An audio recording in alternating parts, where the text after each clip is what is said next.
بسم اللہ الرحمن الرحیم۔ شروع اللہ کے نام سے جو بڑا مہربان اور نہایت رحم کرنے والا ہے۔ جو نماز ظہر کے بعد قرآن پاک کی 4 سورتیں پڑھتا ہے، اللہ اس کی ہر حاجت پوری کرتا ہے۔ ناظرین، اللہ تعالیٰ کے نزدیک سب سے محبوب چیز وقت کے اندر نماز پڑھنا ہے۔ وہ کسی حال میں معاف نہیں، اور جو جان بوجھ کر نماز چھوڑے گا اس کا نام جہنم کے دروازے پر لکھ دیا جاتا ہے۔ نماز دین کے قوانین میں سے ایک قانون ہے۔ پروردگار کی رضا و خوشنودی نماز میں ہے۔ تمام انبیاء علیہم السلام کا راستہ ہے۔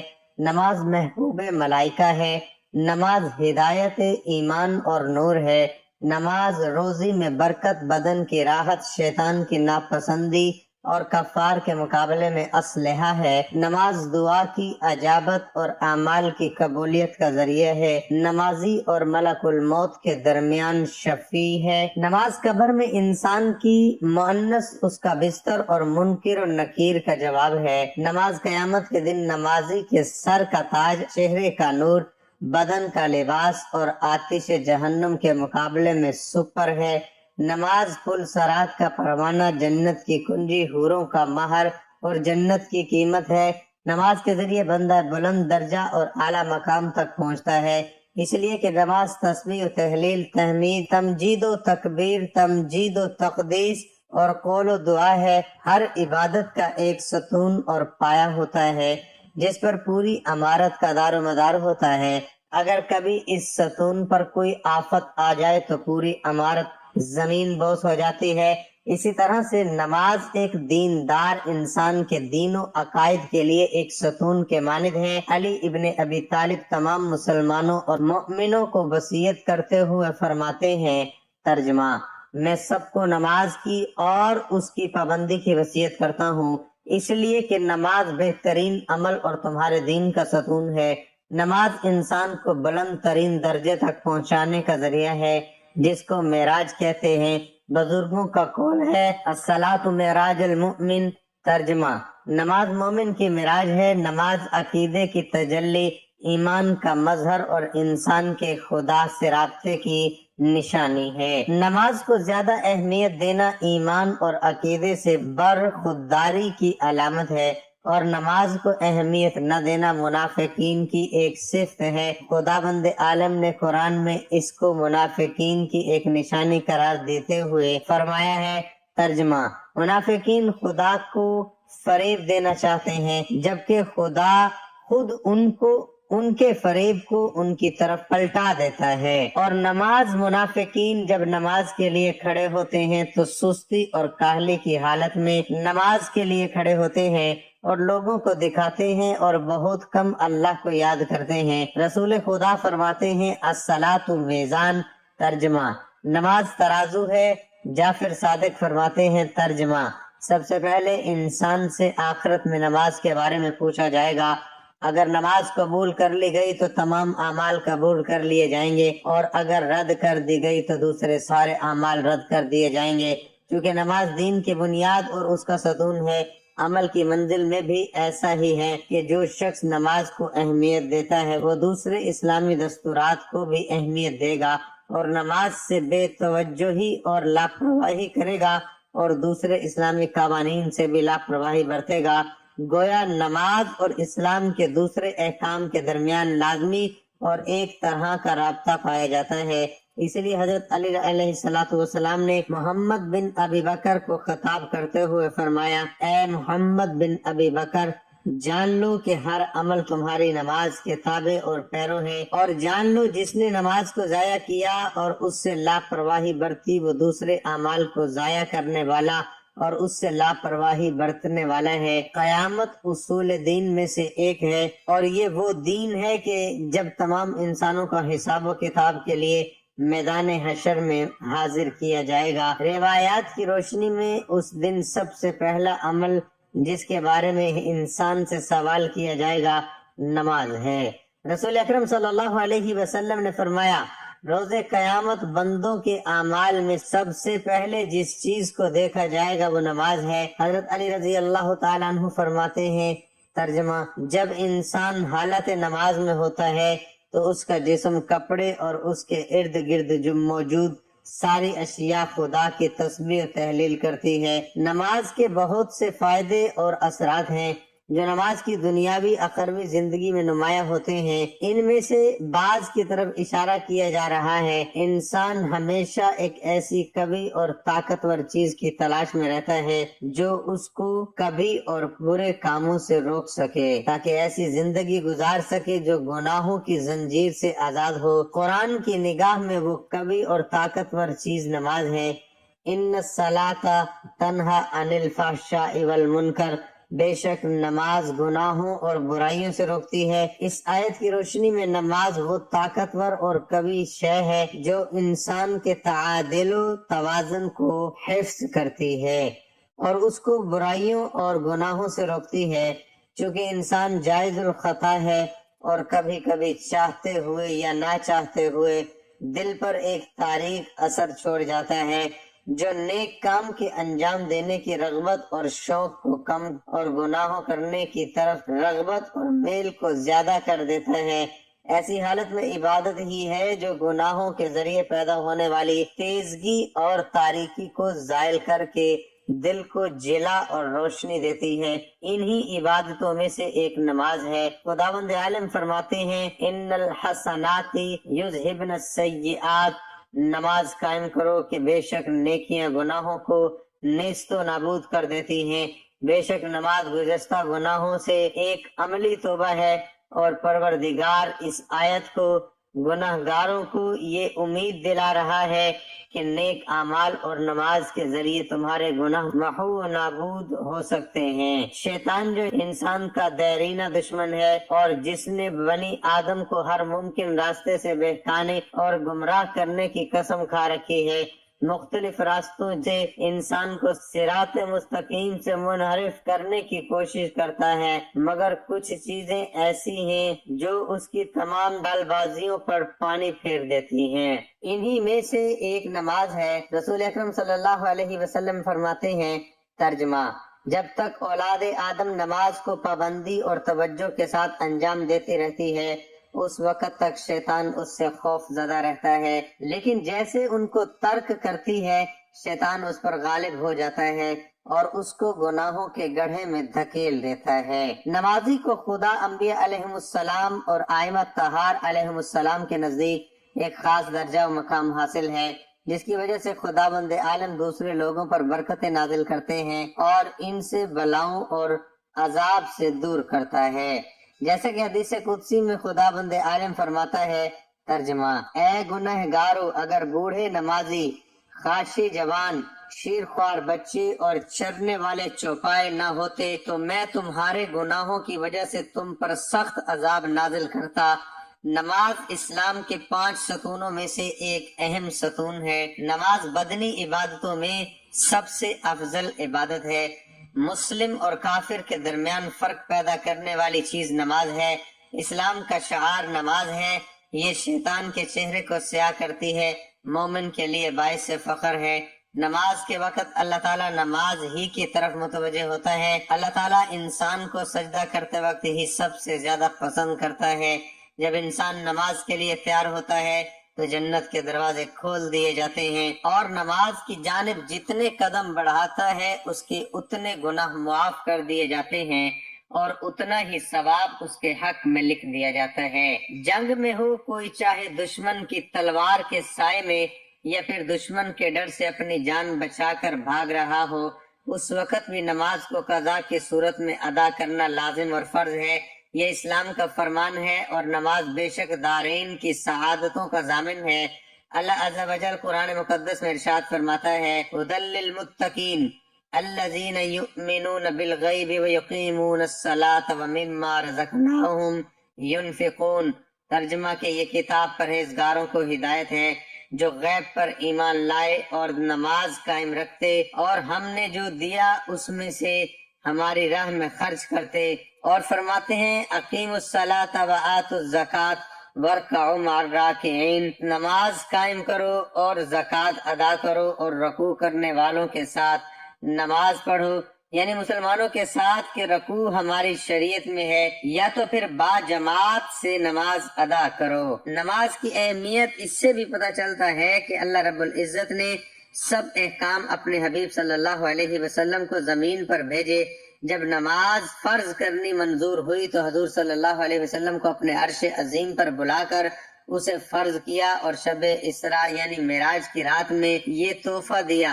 اللہ تبارک و تعالیٰ نے پورے قرآن میں مختلف مقامات پر مختلف طریقوں سے 186 مرتبہ اپنے بندوں کو نماز قائم کرنے کا حکم دیا ہے، کیونکہ نماز تمام برائیوں سے روکتی ہے، جیسا کہ قرآن مقدس میں ذکر ہے۔ ترجمہ کہ بے شک نماز تمام برائیوں اور برے کاموں سے روکتی ہے۔ اللہ تعالیٰ اپنے بندوں کو نماز پر پابندی کرنے کی تلقین اس لیے کر رہا ہے تاکہ اس کے بندے ضلالت و گمراہی کی دلدل میں نہ پھنسیں اور حق کی راہ میں گامزن رہیں، تمام تر اختلافات اور مصیبت سے بچے رہیں۔ اگر آپ قرآن مقدس کی تلاوت کریں گے تو بے شک آیات آپ کو ایسی ملیں گی جو نماز کی فرضیت پر دلالت کرتی ہیں، اور آپ جان لو گے کہ بے شک نماز ہر حال میں فرض ہے اور اس سے بچنے کا کوئی چارہ نہیں۔ یقیناً نماز ہر حال میں فرض ہے، کیونکہ نماز ہی ایک ایسی عبادت ہے جو دنیا میں تو ساتھ دیتی ہے، مر جانے کے بعد قبر میں بھی ساتھ دیتی ہے، اور کل بروز قیامت آپ کی نماز آپ کے ساتھ ہوگی اور آپ کی شفاعت کرے گی اور کہے گی یا اللہ یہ تیرا بندہ ہے جو دنیا میں نماز صحیح وقت پر صحیح طریقے سے ادا کیا کرتا تھا اور میری بہت قدر کیا کرتا تھا۔ رسول اکرم صلی اللہ علیہ وسلم ارشاد فرماتے ہیں اللہ رب العزت کے نزدیک سب سے زیادہ جو عمل محبوب ہے وہ نماز ہے۔ ایک جگہ رسول اکرم صلی اللہ علیہ وسلم سے دریافت کیا گیا اللہ کے نزدیک سب سے زیادہ کون سا عمل پسندیدہ ہے؟ رسول اللہ صلی اللہ علیہ وسلم نے فرمایا تمام تر عبادتوں میں سب سے افضل عمل اللہ کے نزدیک نماز ہے۔ آپ غور کریں کہ اللہ رب العزت نے نماز کو کیوں اتنی اہمیت کا حامل بنایا اور کیوں سعادت کی ساری کنجیاں اس نماز میں پوشیدہ ہیں۔ حبیب کائنات رسول اللہ صلی اللہ علیہ وسلم فرماتے ہیں کہ بندے کے کفر اور ایمان کے درمیان جو چیز حائل ہے وہ نماز ہے، اگر کسی نے اسے چھوڑا تو دین سے خارج ہو گیا۔ اور ایک مرتبہ آپ نے فرمایا کہ جس نے نماز کا اعتبار نہیں کیا تو نماز اس کے لیے نور، روشنی اور نجات نہیں بنے گی، بلکہ وہ قیامت کے دن قارون، فرعون، حامان اور ابی بن حلف کے ساتھ ہوگا۔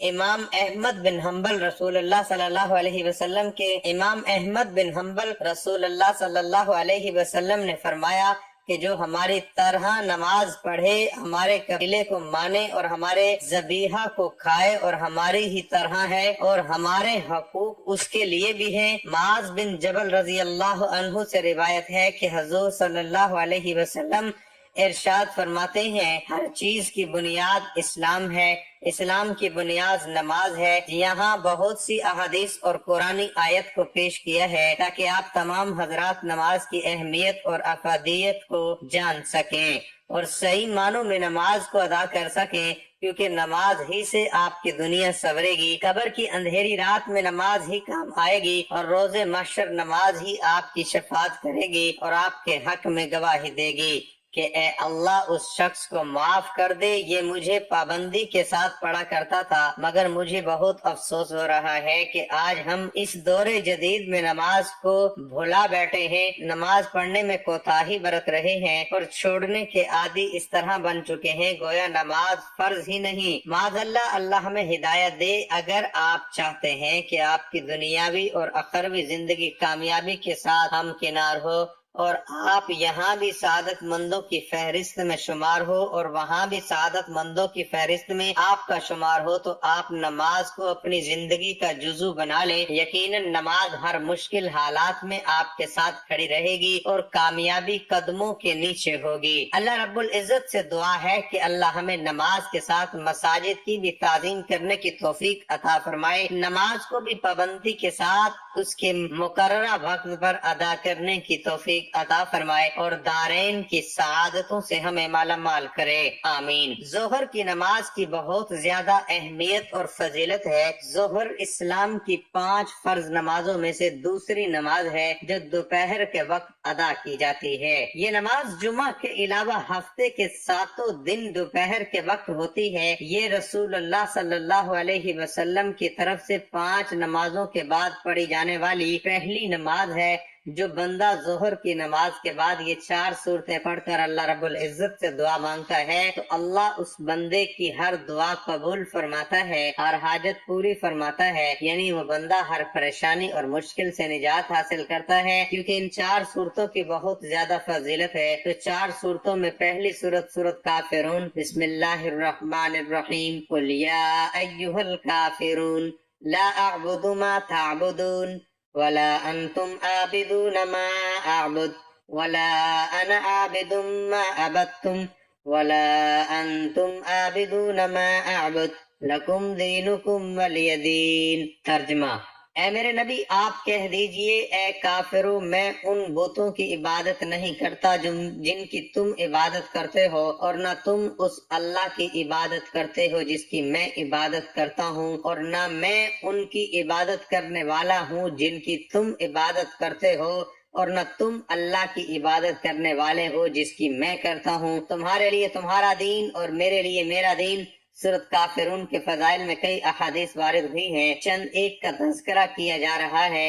فروخ بن نوفل الشجی رضی اللہ عنہ سے روایت ہے، فرماتے ہیں کہ ایک شخص نے نبی صلی اللہ علیہ وسلم سے کہا آپ مجھے کچھ وصیت کیجئے، تو آپ صلی اللہ علیہ وسلم نے فرمایا سونے سے قبل قل یا ایھا الکافرون پڑھ لیا کرو، بے شک یہ سورت شرک سے برائی کا اعلان ہے۔ امام المفسرین عبداللہ بن عباس رضی اللہ عنہ فرماتے ہیں کہ شیطان ابلیس اس سورت کے پڑھنے سے اس قدر غصے ہوتا ہے جتنا کسی اور سورت سے نہیں، کیونکہ یہ سورت شرک سے برائیت کا اعلان کرتی ہے۔ سیدنا جابر رضی اللہ عنہ سے روایت ہے کہ رسول اللہ صلی اللہ علیہ وسلم نے سورۃ الکافرون اور سورۃ اخلاص کو طواف کی دونوں رکعتوں میں تلاوت فرمایا۔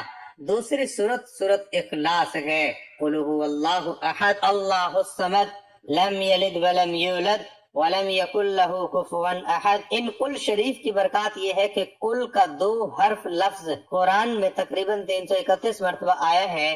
ویسے تو سارا قرآن ہی حضرت محمد صلی اللہ علیہ وآلہ وسلم کی زبانی مبارک سے ادا ہوا ہے، مگر قل کا لفظ بتلاتا ہے کہ پیغام قدر خصوصی ہے، کیونکہ اللہ تعالیٰ قل کہہ کر اپنے پیارے خلیل اور اپنے حبیب حضرت محمد مصطفیٰ صلی اللہ علیہ وسلم فرما رہے ہیں یہ میرا پیغام دنیا کے لوگوں کو سنا دو۔ اس کے بعد تیسری اور چوتھی سورۃ الفلق اور سورۃ الناس ہے، قل اعوذ برب الفلق من شر ما خلق ومن شر غاسق اذا وقب ومن شر النفاثات في العقد ومن شر حاسد اذا حسد بسم اللہ الرحمن الرحیم قل اعوذ برب الناس ملک الناس الہ الناس من شر الوسواس الخناس الذي يوسوس في صدور الناس من الجنة والناس۔ ایک حدیث میں نبی صلی اللہ علیہ وسلم نے فرمایا آج کی رات مجھ پر کچھ ایسی آیات نازل ہوئی ہیں جن کی مثل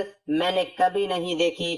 یہ فرما کر آپ صلی اللہ علیہ وسلم نے یہ دونوں صورتیں پڑھی۔ صحیح مسلم کتاب صلاۃ المسافرین ابو الحابس جہنی رضی اللہ عنہ سے آپ صلی اللہ علیہ وسلم نے فرمایا اے ابو حابس کیا میں تمہیں سب سے بہترین تعویذ نہ بتاؤں جس کے ذریعے سے پناہ طلب کرنے والے پناہ مانگتے ہیں؟ انہوں نے عرض کیا ہاں ضرور بتلائیں۔ آپ صلی اللہ علیہ وسلم نے دونوں صورتوں کا ذکر کر کے فرمایا کہ دونوں معوذتین ہیں۔ نبی صلی اللہ علیہ وسلم انسانوں اور جنوں کی نظر سے پناہ مانگا کرتے تھے، جبکہ دونوں صورتیں نازل ہوئی تو آپ صلی اللہ علیہ وسلم نے ان کے پڑھنے کو معمول بنا لیا اور باقی دوسری چیزیں چھوڑ دی۔ حضرت عائشہ رضی اللہ عنہما فرماتی ہیں جب آپ صلی اللہ علیہ وسلم کو کوئی تکلیف ہوتی تو معوذتین پڑھ کر اپنے جسم پر پھونک لیتے۔ جب آپ صلی اللہ علیہ وسلم کی تکلیف زیادہ ہو گئی تو میں یہ صورتیں پڑھ کر آپ صلی اللہ علیہ وآلہ وسلم کے ہاتھوں کو برکت کی امید سے آپ صلی اللہ علیہ وسلم کے جسم پر پھیرتی۔ جب نبی صلی اللہ علیہ وسلم پر جادو کیا گیا تو جبرائیل علیہ السلام یہی 2 صورتیں نقطے لے کر حاضر ہوئے اور فرمایا ایک یہودی نے آپ صلی اللہ علیہ وسلم پر جادو کیا ہے اور یہ جادو فلاں کنویں میں ہے۔ آپ صلی اللہ علیہ وسلم نے حضرت علی رضی اللہ عنہ کو بھیج کر اسے منگوایا۔